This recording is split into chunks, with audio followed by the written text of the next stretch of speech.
I played solid in the morning. Wasn't my best golf. We were both kind of grinding a little bit. Just kept going, hole by hole. Was able to recover when I made mistakes and got a couple birdies, so it was definitely a nice, comfortable lead going into the afternoon, which was nice. Yeah, that put on 10 in the morning, yeah, for sure. Definitely got some momentum. I think that put me up 2 at the time. So, 2 up's kind of the cushion that you're looking for. 1 up doesn't really feel like much of a lead. That putt was big, and I was kind of able to hold on to that lead for pretty much the rest of the day. That birdie on 4 was huge. I hit a really good wedge shot in there to kind of give me a nice little lead again, which I needed. That was kind of a gut check moment, that putt. Kind of an 8-10 footer pretty quick down the hill to stay 2 up. And, I was proud of how I focused in and just focused on my process on that putt and was able to make it. I think that drive on 14 was, definitely one of the shots I'll remember from the day.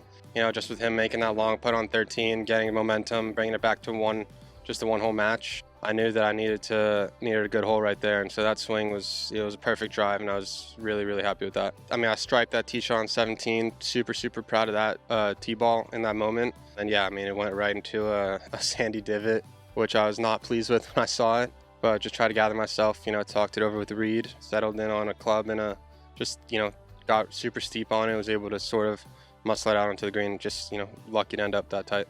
Yeah, just a special moment to share that with Reed too on the bag, and to win a tournament like this is so special, and I'm so happy to be able to do it. Obviously an incredible player himself, and we just have very similar processes and sort of a way of thinking about going about the game. I would ask him what club are you hitting here if it was you, and it was a couple times where I hit that club and it was the right club, so it was very helpful. This is, one of the most grueling tournaments in amateur golf in general. I think it's 7 rounds in 4 days that I played. I just kept going, it's cliche, but 1 hole at a time until, all of a sudden I won the tournament. I saw George Zaringer out here today, obviously a legend in the Met area. I think he's won this tournament 5 times, he told me. So just to be part of that history, part of that tradition of the MGA is something I'm very proud to be a part of.